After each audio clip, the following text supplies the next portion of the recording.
এই যে ম্যাডাম শুনুন, এটি মনে হয় আপনার। মেয়েটি ফিরে তাকালো। মেয়েটিকে দেখে আমি চমকে উঠলাম। এত সুন্দর মেয়ে হতে পারে? অপরূপ চেহারা, অদ্ভুত তার চাহনি। আমাকে বলল, কিছু বলবেন? এটি মনে হয় আপনার। আমার হাতে ন্যাপকিনের প্যাকেট দেখে মেয়েটা লজ্জা পেল। মেয়েটি শপিং ব্যাগে দেখলো শপিং ব্যাগের নিচে ছিঁড়ে গেছে। সেই ছেঁড়া স্থান দিয়ে হয়তোবা ন্যাপকিনটি পড়ে গেছে। মেয়েটি বলল, আপনি এটা কোথায় পেলেন? আমি অফিস থেকে আসার সময় সিঁড়িতে পেয়েছি। মেয়েটি থ্যাংক ইউ বলে আমার হাত থেকে ন্যাপকিনের ব্যাগটি নিয়ে চলে গেল। আমি বাসায় আসলাম। কলিং বেল টিপতেই মা দরজা খুলে দিল। মা বলল, কিরে বাবা, এতক্ষণ দেরি করলি কেন? আমি মায়ের প্রশ্নের উত্তর না দিয়ে সোজা রুমের ভেতর চলে গেলাম। ড্রেসিং টেবিলের সামনে এসে যখন কোট টাই খুলতে লাগলাম, তখন আয়নায় মেয়েটাকে দেখতে পেলাম। মেয়েটা আমায় দেখে হাসছে। আমি অবাক হয়ে মেয়েটার দিকে তাকিয়ে রইলাম। হঠাৎ দেখলাম মেয়েটা সত্যি সত্যি এসে আমার দেহ থেকে কোট এবং শার্টের বোতাম খুলতে লাগলো। আমি অবাক হয়ে মেয়েটার দিকে তাকিয়ে রইলাম। মেয়েটা হাসছে আর আমার শার্টের বোতাম এক এক করে খুলছে। মেয়েটার চাহনি আমাকে বিমোহিত করলো। আমি মেয়েটিকে বললাম, কি নাম আপনার? হঠাৎ লক্ষ্য করলাম মেয়েটা আমার গালে কষে একটা চড় মারল। আমি যখন সংবিত ফিরে পেলাম তখন দেখলাম ওটা মেয়েটি নয়, ওটা ছিল আমার মা। মা বলল, তোর কি হয়েছে?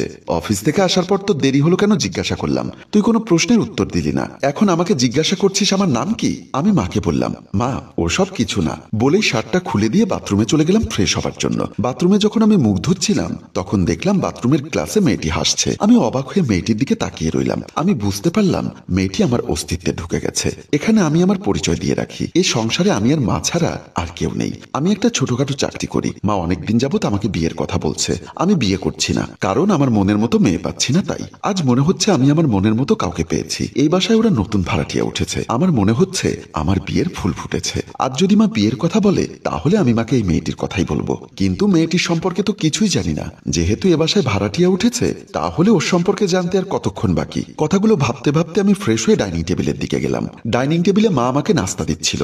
আমি নাস্তার টেবিলে বসে চায়ের কাপে বিস্কিট না চুবিয়ে পানির গ্লাসে বিস্কিট চিবিয়ে খেতে লাগলাম। মা আমাকে এই বিষয়টি লক্ষ্য করে বলল, কিরে বাবা, তোর হয়েছেটা কি? আজ কি কিছু খেয়েছিস নাকি? আমি বললাম, কেন বলো তো? অফিস থেকে আসার পর থেকে তোকে কেমন জানি আনমনা মনে হচ্ছে। সমস্যাটা কি আমাকে খুলে বল। আমি মাকে বললাম, মা আমি বিয়ে করব। মা বলল, আলহামদুলিল্লাহ, আমি তো কত আগে থেকে তোকে বলছি বিয়ে কর বিয়ে কর, তুই তো আমার কথা শুনিসই না। আজ কি এমন হলো তুই বিয়ের কথা বলছিস? আমি বললাম, মা আমি আমার কাঙ্ক্ষিত মেয়ের দেখা পেয়ে গেছি। মা বলল, কি বলিস? মেয়েটি কোথায় থাকে? বাবার নাম কি? ঠিকানা কোথায়? বল, আমি এক্ষুনি বিয়ের প্রস্তাব নিয়ে যাব। মা অনেকটা এক্সাইটেড হয়ে গেছে। আসলে অনেকদিন যাবত মা আমাকে বিয়ের জন্য চাপ দিচ্ছিল। আমি কিছুতেই রাজি হচ্ছিলাম না। আজ যখন আমি নিজে থেকে বিয়ের কথা বললাম, মা খুশিতে আত্মহারা হয়ে গেল। আমি বললাম, আর কটা দিন সময় দাও, আমি তোমাকে সব বলবো। মেয়েটিকে সবেমাত্র আমি দেখেছি, আগে তাকে ভালো করে বোঝার চেষ্টা করি, তারপর একদিন তোমাকে নিয়ে তাদের বাসায় বিয়ের প্রস্তাব পাঠাবো। এমন সময় আমার মোবাইলে একটা কল আসলো। আমাদের বাসায় মোবাইলের নেটওয়ার্কের সমস্যা, তাই আমি মোবাইলটা রিসিভ করে হ্যালো বলতে বলতে ছাদের দিকে চলে গেলাম। আমি মোবাইলে কথা বলতে বলতে ছাদে গেলাম। হঠাৎ খেয়াল করলাম মেয়েটি ছাদে হেঁটে হেঁটে কার সাথে মোবাইলে কথা বলছে। তার কথা বলার স্টাইল, তার হাঁটা চলার স্টাইল সবকিছু আমাকে মুগ্ধ করেছে। আমি মোবাইলের লাইন কেটে দিয়ে মন্ত্রমুগ্ধের মতো মেয়েটির দিকে তাকিয়ে আছি। মেয়েটির হাসির তরঙ্গে এসে আমার কর্ণকুহরে ধ্বনিত হতে লাগলো। তার চমৎকার হাসি আমাকে ছুঁয়ে যাচ্ছে। হঠাৎ মেয়েটি আমাকে খেয়াল করলো। আমাকে দেখে কিছুটা লজ্জা পেল। তারপর উপরের ছাদ থেকে নেমে আমার কাছে আসলো। আমাকে বলল, আমার নাম মাধবী, আমি প্রিমিয়ার ইউনিভার্সিটিতে 7 সেমিস্টারে পড়ি। এ বাসায় নতুন ভাড়াটিয়া। আপনি? আমি বললাম, আমার নাম অভি, একটা প্রাইভেট কোম্পানিতে পাবলিক রিলেশন অফিসার হিসাবে আছি। এ বাসায় 2 বছর যাবত ভাড়াটিয়া। মেয়েটি আমাকে প্রশ্ন করলো, আপনার বাসায় কে কে আছেন? আমি বললাম, আমি আর আমার মা ছাড়া কেউ নেই। মেয়েটি আমাকে বলল, আপনার ওয়াইফ কোথায় থাকে? আমি বললাম, বউয়ের মুখ দেখার সৌভাগ্য এখনো আমার হয়নি। মেয়েটি হেসে বলল, ভারী মিষ্টি করে কথা বলতে পারেন, গান কবিতা কিছু লিখেন নাকি? আমি বললাম, না, তবে মনে হচ্ছে এখন আমার কবিতা লেখার সময় চলে এসেছে। শুনেছি ছেলেরা প্রেমে পড়লে কবি হয় অথবা ছ্যাঁকা খেলে। আপনি কোনটি খেয়েছেন না পড়েছেন? মনে হচ্ছে পড়েছি। মেয়েটি এবার বলল, দারুণ তো, কার প্রেমে পড়লেন? আমি বললাম, যার প্রেমে পড়েছি তাকে এখনো বলতে পারিনি। আচ্ছা, আপনার বাসায় কে কে আছেন? এমন সময় লক্ষ্য করলাম মেয়েটার মোবাইলে কল এসেছে। মেয়েটি কলটি রিসিভ করে বলল, হ্যালো, আসসালামু আলাইকুম। জি, আব্বু বাসায় আছে। আচ্ছা আচ্ছা, দিচ্ছি। মেয়েটি মোবাইলটা কান থেকে নামিয়ে আমাকে বলল, সরি, পরে একদিন আবার আপনার সাথে কথা বলবো, বলে মেয়েটি চলে গেল। আমি মনে মনে চিন্তা করলাম, কলটা আসার আর টাইম পেল না। আর একটু টাইম পেলে হয়তোবা বলে দিতে পারতাম আমি তোমারই প্রেমে পড়েছি। রাতে আমি বিছানায় শুয়েছিলাম, কিছুতেই ঘুম আসছিল না। শুধু মেয়েটির কথা মনে পড়ছিল। এত সুন্দর মেয়ে হয় কিভাবে? মনে হচ্ছে আল্লাহ তাআলা মেয়েটিকে নিজের হাতে তৈরি করেছে। কলেজ ভার্সিটি লাইফে অনেক মেয়ে দেখেছি, কিন্তু এরকম সুন্দর মেয়ে দেখিনি। মেয়েটির নামটাও খুব সুন্দর, মাধবী। মাধবী নামটা শুনলেই একটা শুভ্রতা মন ছুঁয়ে যায়। ঘড়ির দিকে তাকিয়ে দেখলাম রাত 2:30। কাল আবার অফিস আছে, তাই ঘুমানোর চেষ্টা করলাম। পরদিন অফিস অফিসে যাওয়ার জন্য রেডি হয়ে যখন ড্রয়িং রুমে আসলাম তখন দেখি মা একজনের সাথে বসে কথা বলছে। আমি কাছে যাওয়াতেই মা বলল, শোন বাবা, ঘটককে আমি নিয়ে এসেছি। আমি বললাম, ঘটক কেন? মা বলল, গতকাল তুই বলেছিলি না কোন এক মেয়েকে তোর মনে ধরেছে, ওই মেয়ের বাড়িতে বিয়ের প্রস্তাব পাঠাতে হবে না, তাই আগে থেকে ঘটককে রেডি করে রাখছি। আমি বললাম, মা, যে মেয়েকে আমার মনে ধরেছে ওই মেয়ের বাড়ি বিয়ের প্রস্তাব পাঠাতে ঘটক পাঠাতে হবে না। মা বলল, কেন, তুই মেয়ের সাথে রিলেশন শুরু করে দিয়েছিস?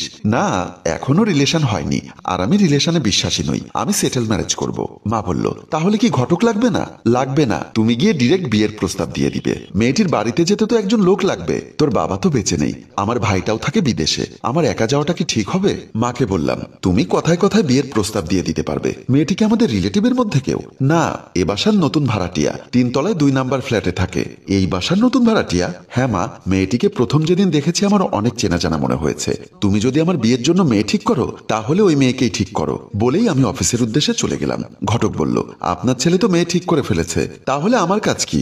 আমাকে 500 টাকা দিয়ে দিন, আমি চলে যাই। মা আঁচল থেকে বের করে 500 টাকা দিয়ে ঘটককে বিদায় করে দিল। মনে মনে ভাবলো, যাই, এই সুযোগে 3য় তলায় গিয়ে দেখি আমার হবু বউটা দেখতে কেমন। আমার মা ওদের বাসার সামনে এসে উকি ঝুঁকি দিতে লাগলো, আইহোল দিয়ে দেখতে লাগলো মাধবীকে দেখা যায় কিনা।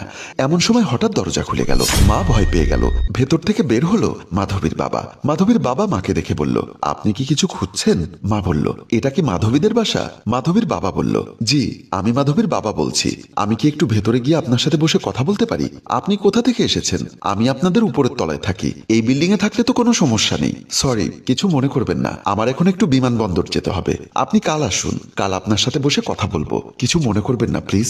বলে মাধবীর বাবা চলে গেল। আমি অফিস রুমে বসে আনমনা হয়ে মাধবীর কথা ভাবছিলাম। এমন সময় আমার অফিস কলিগ অপর্ণা এসে বলল, অভি সাহেব, ফাইলগুলো টেবিলের উপর জমিয়ে রেখে আনমনা হয়ে কি ভাবছেন? আমি বললাম, কিছু না, অপর্ণার সাথে আমি কিছুটা ফ্রি, আমরা সবকিছু ফ্রেন্ডলি আলোচনা করি। তাই আমি অপর্ণাকে বললাম, আচ্ছা অপর্ণা, আপনাকে বিয়ের আগে কেউ কি প্রপোজ করেছিল? অপর্ণা বলল, সেটা তো অনেকেই করেছিল। কেন বলুন তো, মেয়েদেরকে কিভাবে প্রপোজ করলে মেয়েরা অ্যাভয়েড না করে সাথে সাথে অ্যাকসেপ্ট করে? কেন, আপনি কি কাউকে প্রপোজ করবেন নাকি? হ্যাঁ, একটা মেয়েকে আমার মনে ধরেছে। অপর্ণা হাসতে লাগলো। আমি বললাম, প্লিজ বলেন না। তারপর অপর্ণা আমাকে নানাভাবে অনেক টিপস দিল কিভাবে প্রপোজ করলে মেয়েরা ছেলেদের প্রতি আকৃষ্ট হয়, একটা মেয়ে একটা ছেলের কাছে কি এক্সপেক্ট করে, সবকিছু খুঁটিয়ে খুঁটিয়ে আমাকে বলতে লাগলো। বিকালবেলা আমি যখন অফিস থেকে ড্রয়িং রুমের সামনে এসে দাঁড়িয়ে পোশাক পাল্টাচ্ছিলাম তখন মা এসে খুশি হয়ে আমাকে বলল, বাবা, মাধবীকে আমি দেখেছি, আসলেই তো তোর চয়েস আছে, অসম্ভব সুন্দর মেয়েটি, দেখতে ভারী মিষ্টি, তোর সাথে মানাবে ভালো। আমি মাকে জড়িয়ে ধরে বললাম, এবার বুঝেছো তো তোমার ছেলে কেন এত পাগল হয়েছে? মা বলল, বুঝেছি বুঝেছি, শোন, কাল তো শুক্রবার, তোর অফিস বন্ধ, কাল সকালে তোকে নিয়ে ওদের বাসায় যাব, তারপর কোনো ভনিতা ছাড়াই তোর বিয়ের প্রস্তাব দিয়ে দিব। আমি মাকে বললাম, ওদের সাথে তোমার এখনো তেমন পরিচয় হয়নি, এর মধ্যে বিয়ের প্রস্তাব দিলে কেমন দেখায় না? আমি আজকে ওদের বাসায় গিয়েছিলাম, ওর বাবা বিমানবন্দর যাচ্ছিল, আমাকে বলেছে আগামীকাল সকালে আমার সাথে বসে কথা বলবে। আমি মাকে আবারও জড়িয়ে ধরে বললাম, আই লাভ ইউ মা। পরদিন সকালবেলা যথারীতি মা ছেলে অনেক সাজুগুজু করে ওদের বাসার সামনে এসে কলিং বেল টিপতে লাগলাম। ভেতর থেকে দরজা খুলছে না। আমি মাকে বললাম, মা, অনেকবার তো কলিং বেল টিপলাম, দরজা তো খুলছে না। মা বলল, আজ শুক্রবার তো, তাই মনে হয় একটু দেরি করে ঘুম থেকে উঠছে, কয়েকবার কলিং বেল দে, দেখবি ঠিকই দরজা খুলে দিবে। আমি আবারও কলিং বেল টিপতে যাব, এমন সময় দেখলাম দরজা খুলে ভেতর থেকে মাধবী, মাধবীর বাবা এবং সাথে কয়েকজন অপরিচিত লোক। হলুদ শাড়িতে মাধবীকে খুব সুন্দর লাগছে। হুমায়ুন রচনাবলীতে হিমুকে আমি পছন্দ করতাম হলুদ পরতো বলে, তাই হলুদ রংটা আমার খুবই পছন্দ। মাধবী আজ আমার পছন্দের রং হলুদ পরেছে। আমাদেরকে দাঁড়িয়ে থাকতে দেখে মাধবীর বাবা বলল, ও, আপনি উপরতলার মহিলাটা না? জি, আপনি আমাকে আজকে আসতে বলেছিলেন। মাধবীর বাবা বলল, আমি আবারও সরি, কারণ আমার মেয়ের জামাই গতকাল কানাডা থেকে এসেছে, আমি এখন আমার মেয়েকে এবং মেয়ের জামাইকে নিয়ে গ্রামের বাড়ি যাচ্ছি। মাধবী হেসে বলল, অভি, ইনি আমার হাজবেন্ড, আমরা এখন গ্রামে যাচ্ছি, 2 দিন পর গ্রাম থেকে এসে আমার স্বামী, আপনি, আমরা সবাই বসে গল্প করব। মাধবীর বাবা বলল, চল মা, ট্রেনের সময় হয়ে গেছে। বলেই মাধবী, মাধবীর হাজবেন্ড এবং মাধবীর বাবা চলে গেল। আমি আর আমার মা দাঁড়িয়ে রইলাম। আমার মা আমার মুখের দিকে তাকিয়ে হয়তোবা অনুভব করতে পেরেছে বুকের জমিনে সদ্য প্রেমিকার কবর দেওয়া প্রেমিকের মনের অবস্থা। বন্ধুরা, এরকম মজার মজার গল্প পেতে আমাদের